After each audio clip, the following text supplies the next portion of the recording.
So some of you also heard that we're going to be doing a spatial experience tomorrow night. That's a panel on the future of hybrid work. We're bringing in 4 individuals who are going to be, who are all in parts of organizations. 2 of them have offices full-time in spatial. It's an XR world, and we're actually going to go there in a moment. And then 2 of our panelists have a virtual office and a virtual classroom from Stanford University Computer Science Department in Oyez, the platform we're using here right now. But I wanted to give you a little bit of a sneak peek. It's going to take me a moment here. Let me bring Jesse up to the stage, and let's see. Got a lot of controls here in front of me. Jesse, and I think this is our spatial XR correspondent, Jesse Damiani. He's muted because one of the things about the metaverse, when you're nesting many universes, yeah, please give him a round of applause, is audio feedback becomes an issue. Thanks, Jesse. Here we go. Yeah, let's see. I'm gonna try to let's see if we can bring up Jesse. So just to let you know what you're about to see, you're in a web browser right now. You're in the Chrome browser, I'm guessing, or Edge browser. And we're streaming, and we're all producing this through another browser. And I'm about to open up a second Chrome browser window that is going to be a view into this virtual reality world. Let's see, it looks like it's actually running now. And so we're going to be actually streaming live virtual reality in here. Let's see if we can get that up. There we go. And you can see, let's see, where's Jesse? There he is. Okay, hold on, let me get my controls going on. You can see my virtual avatar in there. Yeah, this may be a world's first. I'm guessing it's a first for Oyez to actually stream VR in here. Okay, Jesse, let's see, can we hear you?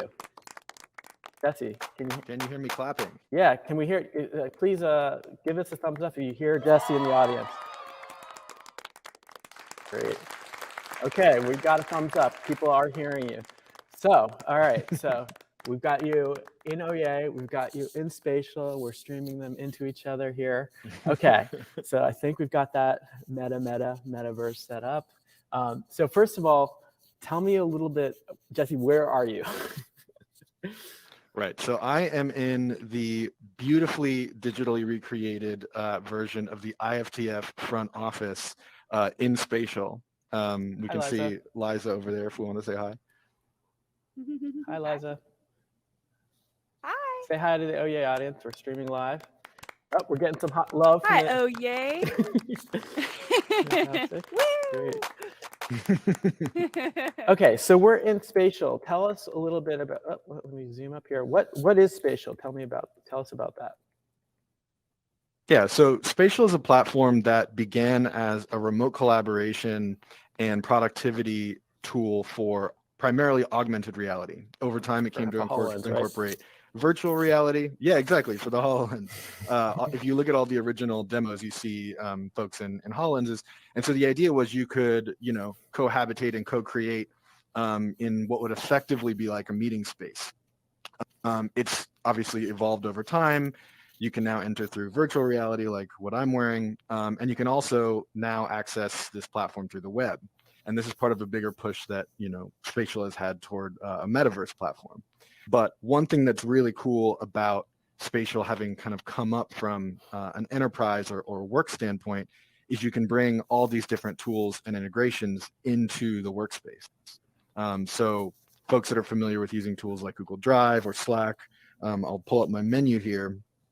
If I go to add new content, you might not be able to see this, but in front of me, I have a list of options.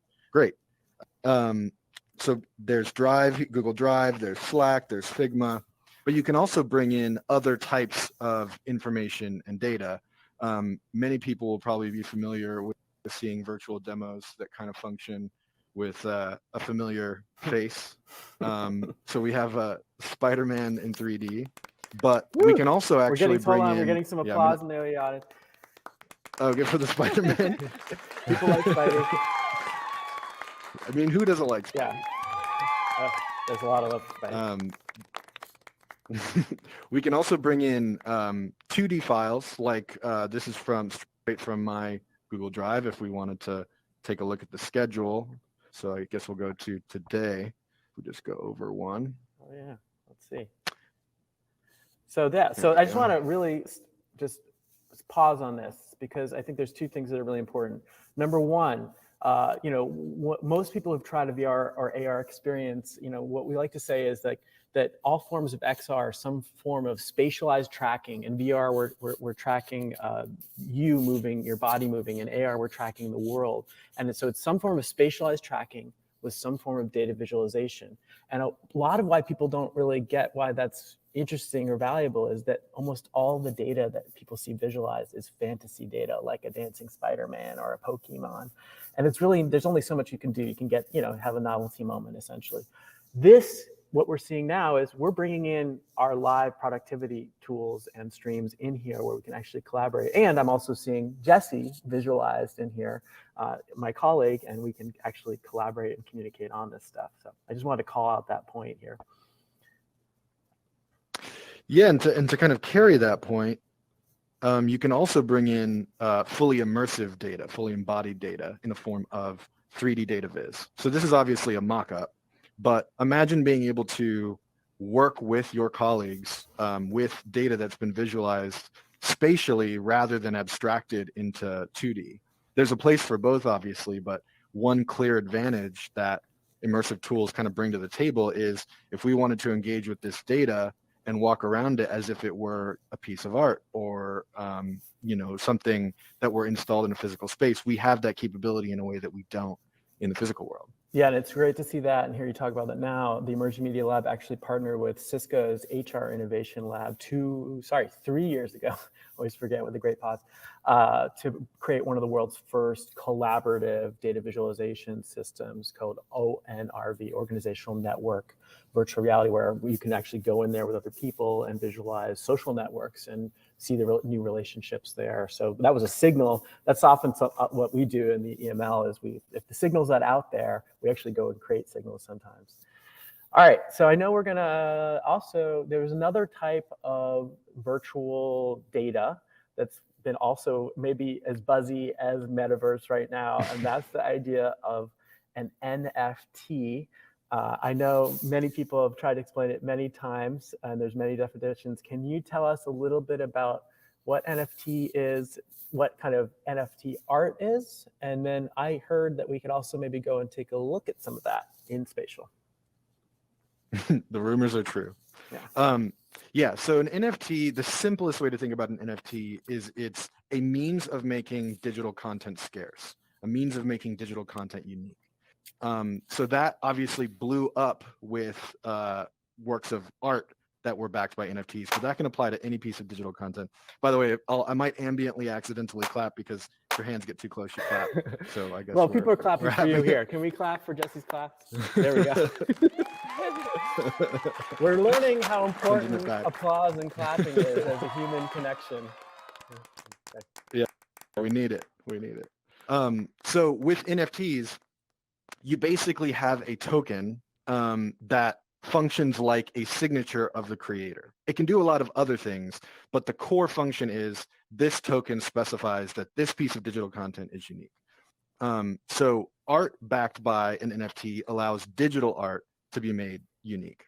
And the reason that this kind of came up as part of the metaverse conversation and in many ways drove the metaverse conversation is because it's sort of like creating building blocks, like in this sort of gigantic ocean that people often think of as being kind of infinite of the digital cyberspace. You now have a means of specifying unique units or discrete units within that. And so art obviously made a really clear use case because digital artists have wanted a way to establish rarity and scarcity to given pieces of work, but have had a hard time doing so because the platforms for sharing the work are in a landscape where there isn't a mechanism to specify that even though you can access this work of art visually, only one person or only a specified number of people can actually own that art. Right. Well, it's such an intangible, abstract concept. What's really neat about Spatial is that they've created essentially a way where if you just have an NFT wallet that then contains these NFT artworks, you actually create a gallery that you can walk through and visit. I'd like to visit that. So just to note, we're going to just take a quick peek now, This is one of our exhibits in the EML space in OYE, because you can go into this in your web browser and you can actually meet up with other people here. We'll just take a quick peek, Jesse. Let's just show folks what the kind of that looks like. Let's head over here. I believe we have a portal made up. And let's stop. Let's say hi to Liza on the way. Let's see. I wanted to just point out too, this is our desk that we scanned. Liza getting some applause and love from the OYE audience. This is our desk, front desk that we scanned. This was scanned with my iPhone 12 LiDAR scanner.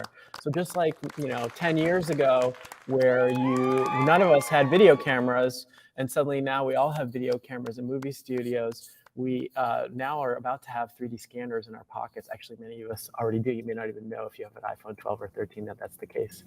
Okay, here's our portal. Jesse, I'm going to meet you in there because I'm going to just reset my browser because I'm noticing it's acting a little funky here. Let's see. Oh, I can go there. I'll see you over there. All right. So again, if you want to visit this portal, if you want to visit the OpenSea NFT gallery, you can just go into OYE, into the EML exhibit space, and check that out there. I'm going to join now. Just to note, there's some music that plays, so it's a little bit loud, but we'll just spend just a moment in here.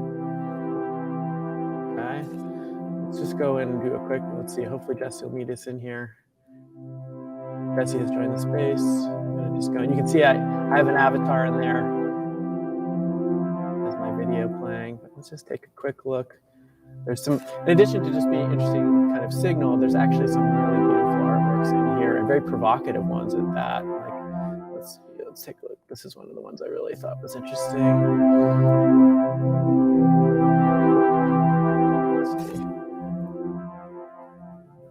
Okay, so this one, let's see if we can pull, I'm going to go right in there. So this is basically a provocative art piece.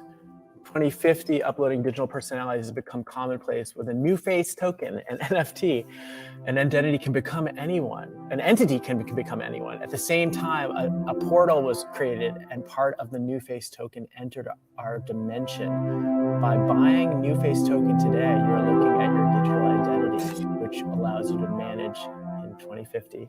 And you can just click on that just to buy it. Anyway, I'm going to encourage you all to take a look at this for yourselves and meet up with folks in here. This is the OpenSea NFT gallery. Tomorrow, Jesse's going to talk about another NFT gallery that he actually curated called Proof of Art, which is also available in the EML space. Well, I'm going to say thank you to Jesse right now, and we're going to just move on to our next segment. Thank you so much, Jesse.